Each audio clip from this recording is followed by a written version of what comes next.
आसपास बिल्कुल घना अंधेरा है और सिर्फ इस अलाव की मध्यम सी आग हवा में फड़फड़ा रही है। आज के इस एक्सप्लेनियर में हम एक ऐसी कहानी के आखिरी हिस्से को समझने वाले हैं जो सच में रोंगटे खड़े कर देती है। भूतों की दुनिया में दिवाली का ये क्लाइमैक्स, ये कोई आम कहानी नहीं है। चलिए इस रहस्य में उतरते हैं। आसमान बिल्कुल काला था, अमावस्या की वो रात, ना चांद ना तारे, बस एक घुप अंधेरा। और इस सन्नाटे के बीच हमारा मुख्य किरदार रवि खड़ा है। लेकिन ध्यान खींचने वाली बात क्या है, उसके हाथ का वो रहस्यमयी नीला निशान जो अब धीरे धीरे जलने लगा था। ये सिर्फ एक निशान नहीं था, ये आने वाले तूफान की पहली दस्तक थी। कहानी के पहले अध्याय यानी इस आखिरी अमावस्या की रात में एक अजीब सी बेचैनी है।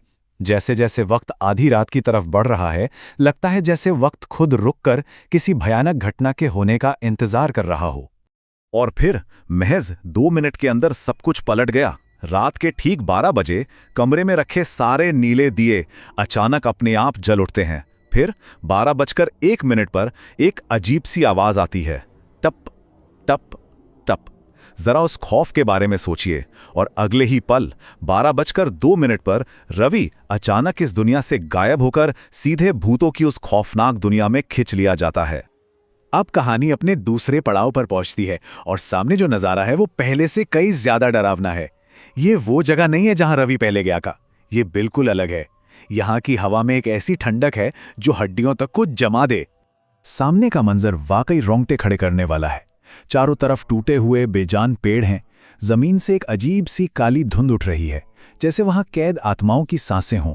और इन सब के ठीक बीचों बीच खड़ा है एक बेहद विशाल डरावना काला मंदिर। ये कोई पवित्र जगह नहीं है, ये खौफ का साक्षात रूप है।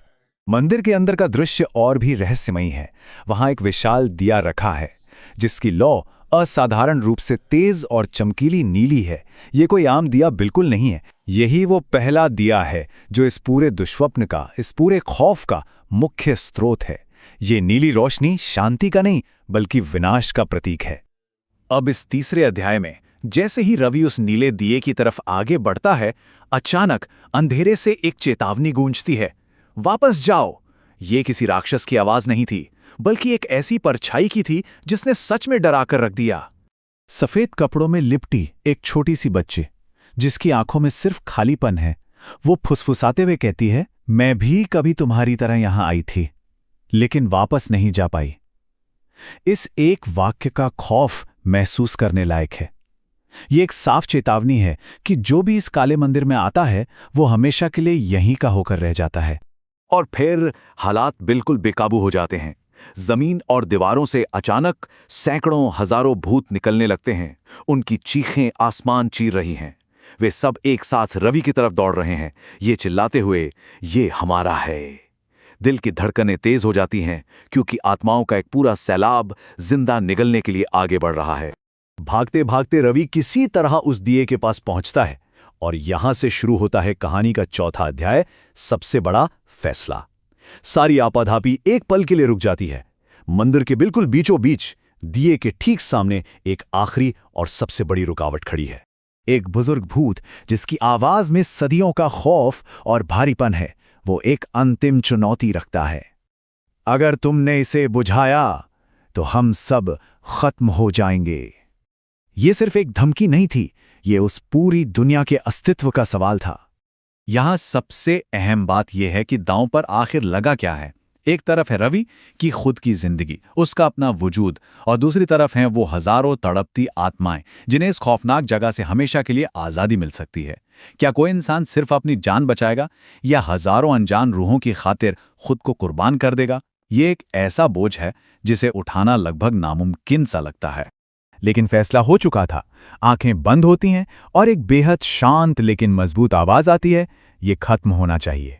और बिना किसी हिचकिचाहट के वो हाथ आगे बढ़ता है और उस नीले दिए को हमेशा के लिए बुझा देता है। दिया बुझते ही जैसे प्रलय आ गई। सबसे पहले एक भयानक कान फाड़ देने वाला धमाका होता है। फिर वो विशाल काला मंदिर भर भराकर डहने लगता है। हजारों भूतों की आखिरी दर्दनाक चीखें फिजा में गूंज उठती हैं और अंत में एक मौत जैसा सन्नाटा छा जाता है। सब कुछ एकदम खामोश। यहां से शुरू होता है आखिरी अध्याय, वापसी या अंत। आंखें खुलती हैं। रवि अपने बिस्तर पर है, बिल्कुल सुरक्षित, अपने घर में। कमरे में सब कुछ बिल्कुल सामान्य लग रहा है, जैसे कि कल रात का वो भयानक सपना कभी हकीकत था ही नहीं। लेकिन क्या ये वाकई खत्म हो चुका है? घर का माहौल भले ही शांत लग रहा हो, लेकिन हवा में एक अजीब सी चुभन है। एक ऐसा एहसास कि कुछ तो है जो अपनी जगह पर नहीं है, कुछ बहुत ही भयानक घटित हो चुका है। और तभी सबसे बड़ा झटका लगता है। आईने के सामने खड़े होकर जब नजरें खुद पर पड़ती हैं, तो सिर्फ एक सेकंड के अंश के लिए आंखें उसी खौफनाक नीली रोशनी से चमक उठती हैं। वो नीली रोशनी जो भूतों की दुनिया से आई थी, अब अंदर बस चुकी है। डर अभी खत्म नहीं हुआ है। उसी रात कमरे के घने अंधेरे में अचानक एक हलचल होती है। कोई किसी चीज को नहीं छूता, लेकिन फिर भी कोने में रखा एक दिया अचानक अपने आप जल उठता है। लेकिन ये दिया नीला नहीं था, ये काला दिया था। एक ऐसी स्याह रोशनी जो ये साबित करती है कि भूतों की दुनिया का अंधेरा अब हमारी दुनिया की दहलीज पार कर चुका है। वो बुराई खत्म नहीं हुई, वो बस रूप बदलकर यहां आ गई है।